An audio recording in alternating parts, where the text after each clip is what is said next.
Awesome. Joining us, co-writer, I should say, with Gil Keenan, and director of Ghostbusters Afterlife, Jason Reitman. Jason, how are you doing this morning? World premiere tonight. What's going through your mind? It's really exciting, and it's funny because, like, I think I grew up with the perception that the world premiere was like, this is the first time anyone's going to see it. But like, I've actually been on the road with the movie for the last few weeks, and obviously we had that extraordinary screening at Comic-Con. So tonight is special in a different way. I guess it's kind of sharing it with the community, and it's a screening in New York, which obviously to screen Ghostbusters in New York is always really special. Absolutely. I guess that's the first thing I wanted to start with is you've literally been all over the world over the last couple of weeks. You're kind of touring the movie, like at festivals, kind of like, you know, the world you come from, like the indie film world. Was this always part of the plan, or was this kind of like a result of the delays and just kind of being like, we have to start showing this movie. I can't wait any longer. Let's bring it. It's a result of people enjoying the movie, which is very meaningful, obviously. You know, I think if they didn't like the movie, they wouldn't be showing it. And that, you know what I mean? Like, right. You know, when there's a film where they won't show anyone anything, and they're coming out with it, and they're giving you these trailers, which are really sneaky. Like, you could tell by the trailer. It's like, I don't think they got the goods there. And, and they don't let anyone review it. And so the fact that Sony has been so willing to, bring it to Comic-Con so far in advance, and then to travel with it, which has been obviously wonderful. I mean, the extraordinary experience for me has been to go on the road and meet Ghostbuster groups from around the world, literally from, I was in Mexico, then I was in, England, then I was in Europe, and it was extraordinary. Yeah, we're everywhere. We're all over. And I guess the first was Fan Fest. Remember, Ghostbusters Fan Fest was 2 years ago. Was that kind of your first exposure to like the fandom on that level? Like, how aware were you of this part? Because it's like the thing we always say is everybody loves Ghostbusters, but I don't know if everybody knows there's like the deep community that we have. The Star Wars level fandom. Were you surprised by that, or in like? I'm assuming, it's in your blood, it's in your family. You had to have some kind of an idea, but was that kind of overwhelming? When we all went to FanFest 7 years ago, I think the big turning point for me was that I felt like I was a part of it. Right. I feel like I've always watched Ghostbusters as this thing that, my father co-created. And I remember being there on set as a kid, and I remember doing the tour with him when I was a child. So like, I actually remember, it's funny, like I was just in Paris showing this film, and I remember going to Paris with my father in 1984 and getting, oh my God, a pair of sweatpants you would murder me for. Like, there's these 1984 white sweatpants that just say SOS Fantôme, like with an Columbia logo from like 84 on it. So to like bring back an SOS Fantôme baseball cap for my daughter on this trip is just insane. But it always just felt like this is my father's thing, and I'm not a part of it. I look at it from afar when I visit Ghost Corps and I see all the patches. They have everyone who sends them a patch from their local Ghostbusters. They're all on the wall at Ghost Corps. So I'd see them and think, that's an extraordinary thing. It's not what I do. That's what he does. And I go to film festivals. So to go to FanFest and be in those photos and not feel like an imposter. Right. Because people in the past would ask me to sign Ghostbuster stuff, and it was always like, why do you want me to sign that? Like, I just, I didn't make that. And so to be there and feel like, oh, I guess I'm really part of it now. The only thing that would make me nervous is I would sign stuff and I'd feel like, in 2 years, you may not want my signature on this. Like, I may have ruined the whole franchise by then. And then you'd be like, no, looking up, home secrets on how to get Sharpie out of posters and clothes and stuff. Like rubbing alcohol on action figures and stuff. Yeah, I mean, it's kind of funny. Like, we've been fans for so long, and you've always been, obviously, for so long, you were just kind of like the fun fact, right? Ghostbusters 2, and everybody would drop that as like, who that is. And then it was like, when it was announced that you were going to do this movie, I was so cynical about people on message boards for years. Maybe Jason Reitman will do a Ghostbusters movie. And I'd be like, I was like, he's too good for it. No. No, it wasn't that. It was I'm not too good for it. I really felt outclassed by it. I mean, it's truly the original Ghostbusters is one of the great films of all time. And, we even talked about it a little last night about how special it is and how unique it is as a tentpole film. It's a comedy that got nominated for Best Visual Effects. It's a film that is simultaneously a horror film, science fiction comedy. It's a film that was number one at the box office for, I don't know, a zillion weeks straight in the summer, like literally like 10 or 12 weeks. It really felt completely out of my range and not something that I wanted to fuck up. So I wasn't staying away by accident. Like I really didn't want to screw it up. Well, I kind of want to go back a little bit if we can. So I kind of want to piece together this timeline, the sequence of events. You've talked about in interviews. You had this vision of a girl with a proton pack. Didn't know what to do with that. At some point, you started kind of coming up with maybe some of the pieces. You pitched it to Ivan, your dad. He's talked a lot about what that first pitch was like for him, how emotional he got. But I kind of want to know what was it like for you to bring that to him? And did you catch him off guard? Did he have any idea you were thinking about this? I kind of want to go back to that moment. Like when I used to talk about the girl with the proton pack in a farm, I would almost be like fucking with people because it was like, have you ever wanted to make a Ghostbusters film? Yeah, I've had this image of a girl on a farm with a proton pack. Now, okay, fuck off. It was so clearly outside the range. And even though this image really meant a lot to me, and she was in the image I always had was she brings it out into a row of corn, fires it into the corn becomes popcorn, flies in the air, and she catches it and she eats it. Like that was the image. And we actually tried to shoot that and we didn't quite pull it off. And that's why it's not in the movie. But when I talked to Gil about it, and Gil and I had been writing together, and I really just trust Gil as a storyteller. And Gil's also an animator who had made Monster House and Poltergeist and just has a sense of science fiction and horror that that is just not part of what I've done. We started batting it around, and I knew what the ending of the movie was. That's the real difference. Is anyone who ever thought about movies has thought about the beginnings of movies. We all have a billion ideas for the beginning of a movie. What we don't often have is the end. It was once you know the ending. Mm-hmm. Once I knew the ending of Up in the Air, I knew I had to make Up in the Air. Okay. So I knew the ending of this movie. And then it was time to pitch to my father. And I did catch him off guard. I said, hey, I think I'm going to pitch you a Ghostbusters movie. And I think he was just as scared as I was. Yeah. Mm-hmm. So are you, over the years, there's been active talks and development about, continuing the franchise, new chapters, new movies. Do you stay in tune with that kind of stuff over the years? I mean, no not at all. Not talking shop at dinner with Ivan. What's going on over there? We wouldn't talk about that much. I really was busy making my own movies, and my father was busy making his own movies. Right. And honestly, the thought of a Ghostbusters 3 sounded so far flung. Like I just never thought that the original guys would come back together. And I didn't know who was going to write that movie. I know that there were writers attempting it, and sometimes I would meet them and I would just, say Godspeed. But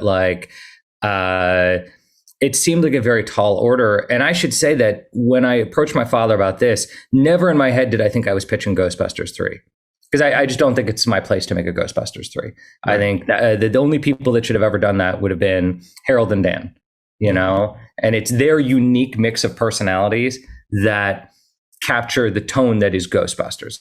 So when you watch Ghostbusters 1 and 2, it's like Lennon and McCartney. Like there is a magic that happens between those humans that leads to what you feel when you think of Ghostbusters. And I knew whatever I made was going to be tonally outside the original. And then you're either into that or you're not into that. Well, I think that's the thing that we're all, I think that's the special sauce in the movie, honestly. It's like that intimate connection between you and your father, you and your daughter making the movie you mentioned last night with her in mind. Yeah. I think that you can really feel that.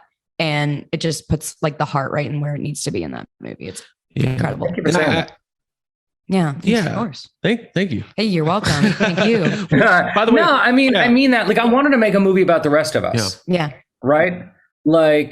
The rest of us grew up loving Ghostbusters. The rest of us grew up reading the comics, watching the cartoons, playing with the toys. Like a lot of people didn't even watch the original, but came in a little bit later and had the toys and watched the cartoon and have a relationship and wanted to know what it felt like to be a Ghostbuster. I consider myself in that group and wanted to make a movie about what it felt like to be a young person who gets to be a Ghostbuster. Yeah, for sure. And I think we kind of all fall into that group. Like we kind of talked about it last night. By the way, thanks for stopping by to the YHS shindig. Yeah, that was a blast. We had so much fun. Yeah. We know we love our community, so we appreciate you being there. There's an awesome group. And you mentioned this earlier, and I should have kind of hit this harder. Like, not enough people know that the Ghostbuster groups around the world are charity groups.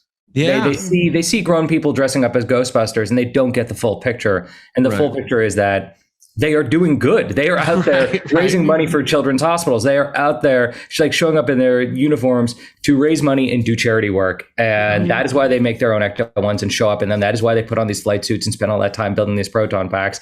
There are people with huge hearts who want to do good who also happen to love this movie. Yeah. It's insane. It's an enormous good feeling all around. We've been part of it for a long time. Yeah, I mean, a long time. I mean, we literally met through Ghostbusters. Yeah. So. Yeah. 100%. So you talked about the tonal departure for this movie. And I mean, we're going to get into it a little bit. We've given all the spoiler warnings, but let's give another one. Like if you haven't seen it, if you're listening to this or watching this and haven't seen it, then something went wrong. Yeah. So make sure you had a couple weeks. Like honestly, if you listen to this podcast, aren't you a Ghostbusters fan? Yeah, you should be. Jake, New York Comic Con. I don't know. What was your first reaction? Did anything strike you coming out of it that completely surprised you? Completely surprised me about the film. Just in general, I think we've all mentioned this. Just the fact that Egon is in this movie is pretty. We're going there. There's a few. I mean, you got to go there, but there's a few super bold choices that happen in this movie that I feel like are all the best choices, and I mean that as in like.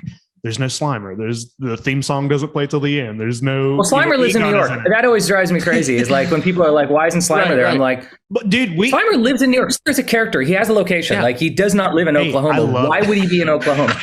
Yes, I love that. I love that he's not there for sure. It's bold choices. Yeah, but they're good choices. Yeah, exactly. Before we get into some of those bold choices, I've wanted to ask you this for a long time. There's this interview with Harold Ramis, and like, is it about a rash, or is it like is it Ghostbusters related? It's a Ghostbusters related question. It's a good. I've been needing to ask you this for so long. I've got a thing behind my ear. No. Yeah, let's talk about it. So it's probably nothing. There's an interview with Harold Ramis, like 2009, is around the time the video game came out. Of course, they're asking him about third Ghostbusters movie, and Harold was so thoughtful and so there was meaning behind everything he said and everything he did. I looked to there's a lot of wisdom there, and he talked about the messaging in the first movie and the messaging in the second movie, and how it's not really worth doing these things if you can't have some sort of subtext or message to pass along to the audience. So I think everybody's going to get something different out of Afterlife. I really do. Depending on who you are, what kind of fan you are, what kind of life experiences you have, what kind of relationship you have with your own parents will maybe determine your feelings. When you're approaching any movie, but specifically Afterlife, are you thinking about messaging or what people are going to take out of it, or is that just kind of come naturally in the writing process? No, I am, but we don't know why. I mean, we don't actually know why we make movies until after them. Yeah. And we only figure it out when talking to journalists. It's only like talking to you guys who are like, oh, that's my problem. And, like the amount of people who come to me and are like, why do all your movies have to do with like parenting and pregnancy? It's like, oh God, I got to figure this out. Oh my God. Literally my entire career, from Thank You for Smoking on is just all about, good and bad parenting, and what kind of legacies we leave for our children, and what they pick up from us, and what do we carry over from generation to generation. And like all my movies, like it doesn't matter where they take place. If it's about smoking, it's about a guy who's lobbying but trying to be a dad. And Juno's obviously about parenting, and Up in the Air, he's like, Clooney's being a parent to Anna Kendrick, and Young Adult is obviously about this woman who doesn't feel like a woman unless she has a child with this guy, and that's in all of them. It's in this one. But I wanted to do two things. I think I wanted to make a movie that was a a joyful Ghostbusters movie through and through that gave you the chance to actually pick up the proton pack and bust a ghost, and had dream fulfillment, would feel like to be hanging out the side of Ecto 1, drifting around a corner, catching a ghost. I mean, I think that there was a feeling I had when I saw Return of the Jedi where I just desperately wanted to be on a speeder bike. Sure. I want to be on a speeder bike. I want to go. I want to be on Endor. I want to be going through the trees. Yeah. That's all I want. That's all I want in life. And I think about it every night. Yeah. This is what I think about when I go to sleep. So that's how I wanted this movie to feel, as far as if you're a 12-year-old girl watching this film, I want you to see Phoebe hanging out the side of the Vecto 1 and being like, I want to be her. Yeah. And then make a movie about generational forgiveness and the way we remember. And, this movie is steeped in nostalgia, but it's because it's about the concept of nostalgia itself. It's about the way we look into our grandparents' things and try to find out who we are, searching for a secret that would lead to some sort of idea of who we are, why this stuff seems to skip a generation, where you tend to be closer to your grandparents more than your parents, and what it's like, how do you forgive someone who's no longer there? How do you say goodbye to someone that you never even got to meet in the first place? Like, these were ideas that meant a lot to me, and I'm hoping this is the reason that it resonates with people. They come for a Ghostbusters movie, but in the final act of this movie, particularly because this is a movie that is passed from generation to generation. This is a movie that you go, it's now time to show my kids Ghostbusters, the original. Right. You get to the ending of the movie and you remember what it was like when your parents took you to see it, and you're in the midst of the act of taking your kids to see it, as you watch three generations finally kind of forgive each other in the end of the movie. Right. I'm literally crying right now. Yeah, thank you. Well, I was going to say, as the 35-year-old woman watching Phoebe, it was incredible. I was a homeschool kid, so there's just like so many things that I connect with that, and also the generational forgiveness. Like, it's just, I would have been crying. Yes, I would have been crying anyway. But with that on top of it, I think I blacked out at the end of the movie. Hey, that's my line. That's my line. I'm stealing Craig's line. Yeah, we're all going to be at the premiere tonight, and it feels like I'm going to see it for the first time, because literally that third act, I just, even though some of it was expected, obviously we have the return of the original guys, and I kind of want to get into that just a touch. I feel like we need to touch on it. So what do those phone calls look like? People keep saying that. There's the funny thing, I keep hearing people like, can you believe Bill Murray is doing Afterlife? I'm like, well, this is the fourth Ghostbusters movie, and he's 4 for 4. He's so I can believe it, but it's also Bill Murray, and there's a lot of maybe some or thought about him being a little bit difficult or not wanting to do that kind of stuff. So did they have the reaction to the script that you were hoping for? Obviously, they liked it. I mean, as you can imagine, Dan was on from the word go, and we love Dan. We love Dan so much. He's the most passionate human being I think I've ever met. And when you talk to him, it's like talking to Ray Stans, and it's just wonderful. You want to literally write down every single word he's saying, because you're like, oh, you are Ray Stans. Got it. Okay, let me get on the dialogue now. And Ernie is so patient and so kind, and I have a lot of affection for him, and he's very key to me in where this franchise is going. And then which is kind of pretty clear by the end of, if you stay for the after credit sequence. Right. To touch on that like real a real quick, fan, because I was going to don't leave when the credits start. Also read the credits, people. Know who's making your movies. Mm-hmm. There's a lot of people. Made this film. And then with Bill, had already worked not only with my dad, but with Gil. Mm-hmm. Gil directed Bill Murray in City of Ember. So right. Bill and Gil have a tremendous relationship. Like they text each other, and like they get along great. So I honestly think half the reason Bill read the script was because of Gil, and he responded favorably to it, and he texted me and told me that he dug the script. And I remember asking my dad, I was like, do you think he's going to show up? Because obviously I've heard all these stories. Right. And my dad was like, oh yeah. No. He'll be there. He goes, like, on Stripes, I didn't even know if he had read the script. And I was like, oh, okay. Where in this case, we knew he read the script. We knew he liked it. That's funny. And Bill knew that this is a movie honoring Harold. And I think that was huge part of it. And if you're a fan of comedy from that era and you know anything about Harold and Bill, you know that there's a complicated relationship that goes back to this masterpiece they made together, Groundhog Day. Right. And this is a movie, now that you've seen it, that we could talk about it. Obviously this is a movie where Venkman gets to say goodbye to Egon, and I think that was meaningful.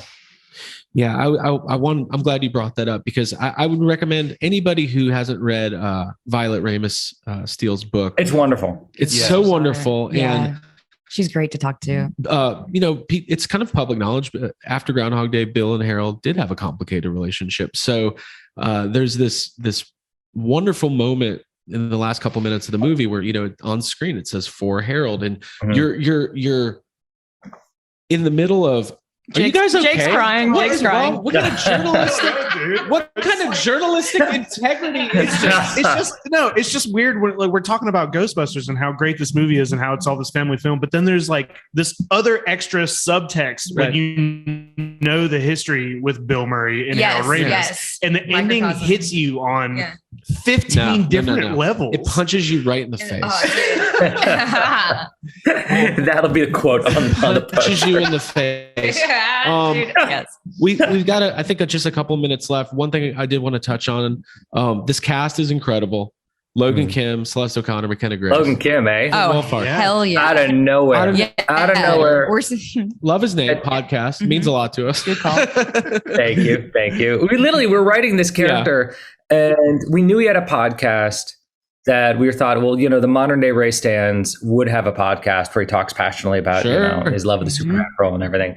And we keep on calling him podcast because they're like, we'll come up with a name at some point. And then it was like, oh, I think his name is podcast. Yeah. And Gil's the one who Gil came up with that line. It's like, I call myself podcast because I'm a podcast. Yeah. I was like, oh, Gil, done. Genius. We're done. I mean, we know we've been doing this for 6 years. Like, nobody actually wants to hear about your podcast. Like, nobody wants your pin or your button. Nobody fucking cares. So I love Logan Kim. I hope to get the chance to meet him soday and let him know. He's a delight. He is 100% who he appears to be. Very funny, very confident.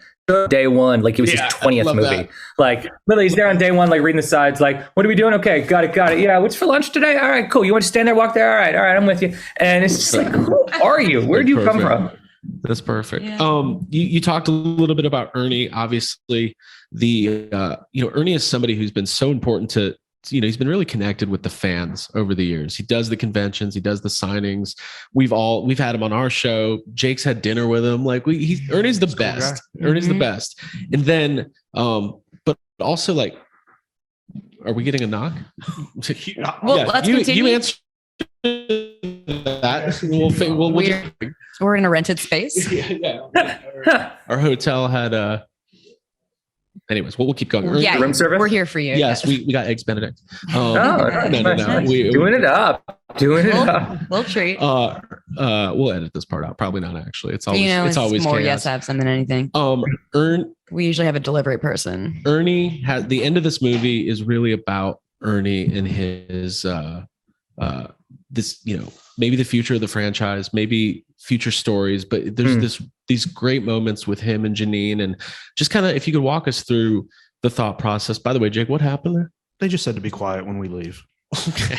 They're filming. Don't tell me to be quiet. They're filming. Don't tell me what to do. Oh my God, that's amazing. Sorry about that. Do you know who's on the line, ma'am? I think be quiet. Ernie Hudson as an actor has been very kind and patient as a part of this film. He joined it, and in doing so, joined three of the greatest comedians alive. Mm-hmm. And Ernie was not historically a comedian, and he was not as famous as these three other guys. And he joined it, and he's absolutely wonderful in this film, and never gets the credit he deserves. Yeah, has been accidentally left out of shit left and right in a way that's completely embarrassing. That's right. And he's just a great fucking actor. Yeah.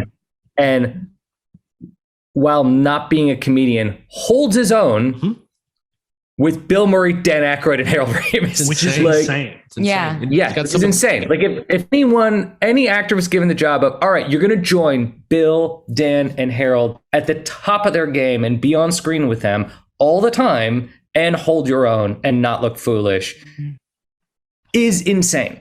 And he completely rocks in this film. And yeah, he's a big part of where I want Ghostbusters to going in the future. And you can see that in the end of the film. He is our Tony Stark. He is our Bruce Wayne. And I remember seeing that deleted scene that I think has only appeared one place before. I don't even remember which, with the coin. Yeah. And I loved that. I loved this quick beat that Harold got with Annie, where she tries to give him her world's friend.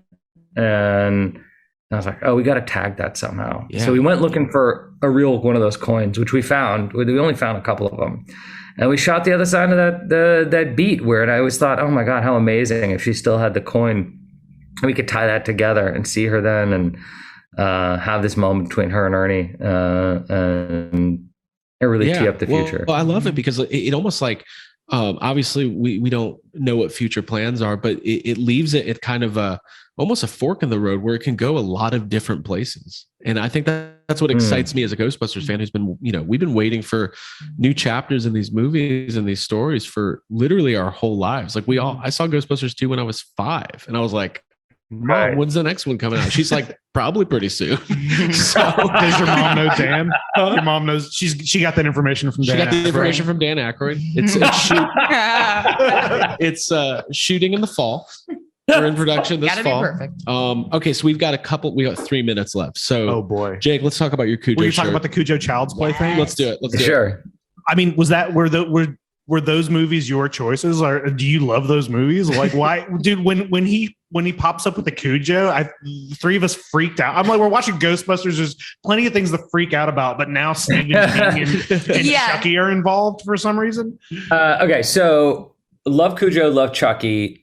Personally, bigger Chucky fan just because the age I was when those came out. When Child's Play came out, they were like perfect horror films for my age, and I love those films. I have to admit that I fell out of that series the further it went, and I know you guys continue to be huge Child's Play fans. So I apologize for not sticking with the brand. We could do an entire episode just me and you about the weirdness of the franchise. Yeah. I mean, it tonally goes all over the place, but I really loved it when he was genuinely scary, and I loved that character, and so very much chose that.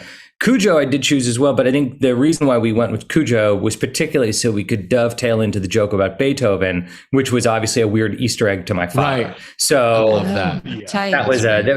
That was a layered beat. That's great. Well, I think we have to end on one last thing. We saved it to the very end because this is super spoilery, but we have to talk about, I feel like I should whisper it. J.K. Simmons. J.K. Simmons is in this film. I think we all kind of expected him to show. We love him. We do. We've been joking about him playing Ivo Shandor for like maybe even before you announced this. But I think we've always wanted it. So I guess just thank you for giving us human death in Ghostbusters. Yeah. And something we've never really gotten in Ghostbusters. Yeah, somebody ripped in half. Yeah, the movie starts with a human dying, and I think that's something that Gil and I wanted to do right from the beginning. Was again, I think the brave choice that my father made on the first Ghostbusters was, yes, it's a comedy, but the scares are real. And you know that from the beginning because the library ghost. And Gil and I thought, all right, we're going to have to, we're going to start with someone getting killed, and we're going to start with someone we really care about getting killed in the beginning. And as a result, okay, this movie takes shit seriously. And obviously that also meant creating a version of Egon Spengler that you could believe. And all those same visual effects that were done in the ending, they were also done in the beginning. And you don't think about it because it's all done in silhouette. Right. But there's a reason why it looks so real. And the reason is because we did all that same work went into the beginning of the movie. And then JK, what's so delightful about that is that that's actually an animatronic puppet.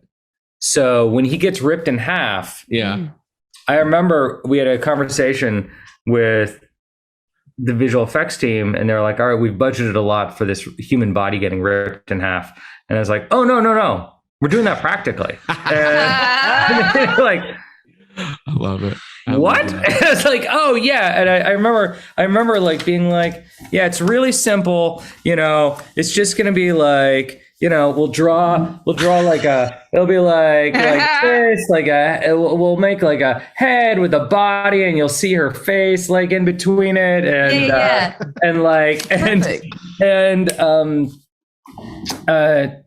and then I talked to Aryan, who is the brilliant, creature creator who brought the Terror Dogs back to life. And he was totally into it. And we created this like switchblading mechanism that was a body in two, and we just filled it with goo, and then you just rip it right apart. And that was a delight. Yeah, well, I can't wait to see it again. Have on display. That's going to be the new proton pack. People are going to be building J.K. Simmons at home. Rip apart. Well, he got to watch himself get ripped apart, which I think was kind of fun too. He actually got to see his own body rip into, which don't we all? So cool. It works for us because I think our rankings go Ghostbusters, Whiplash, Child's Play. That's like our top three. Those are our top three universes. Yeah. That was amazing. Because we produced the Whiplash short film before we made the feature. That's how we got that whole movie made, and that was an extraordinary experience where JK showed up to do this short film, and it was just like, it's just amazing. Well, listen, Jason, we appreciate your time. Thank you so much for joining us. Congratulations.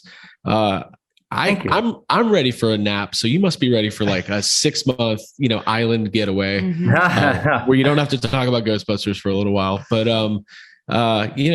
everyone's about to see it. They've all seen it. I hope they've seen it before listening to this, because we got into some territory. Yeah. A little bit, Jason, thanks for seeing us. And guys, I can't wait to listen to your reaction. I obviously have not heard your Comic-Con reaction yet, and I'm really looking forward to that. I mentioned to you guys last night that I really love your podcast.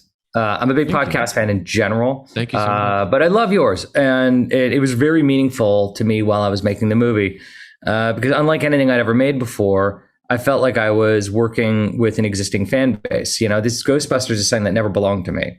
Where my other films, I felt some ownership over. I never felt ownership over this. This is something that I just got to pick up momentarily. Right. And it belonged to everybody else. It lives in a part of other people's hearts. And listen to your show during prep or driving to set, or during editing. It was this moment to listen to people who love Ghostbusters in the purest way, and your genuine interest in what was to come, your genuine passion for movies in general, was always a nice reminder that, I'm making this movie for people who just love movies and love Ghostbusters and love to talk about it and love to talk about it as much as I do. And on days where I was feeling a considerable amount of pressure about how the hell am I ever going to pull this off, I would listen to you guys and I would just feel better about the whole thing. So thank you for this show. I've been wanting to come on. I'm excited to see you guys tonight at the premiere. Yeah, we can't wait. Yeah. We can't wait. And that's about it. Thanks for the challenge coin. Oh, welcome. Yes. You're welcome. Absolutely. The trade was, we did it. Yeah. It happened. It was very cool. We thank you for the challenge coin as well. Well, how about the premiere? Oh, you're going to love tonight, by the way. Yes. Oh boy. I'm never sleeping. Well, the last thing, like the funny everything you want to happen tonight is going to happen tonight. I guess I'll say that. Oh my God. Listen, sorry, they're filming in the other room. We got back from New York Comic Con and it was like, well, that was once in a lifetime. Let's go do it again in a couple weeks. Yeah. Let's go right back. Jason, have a wonderful day. Congratulations to Ghostbusters and Ghostbusters fans. Enjoy Afterlife. All right, guys. See you later. Bye. Bye, everybody. Thanks.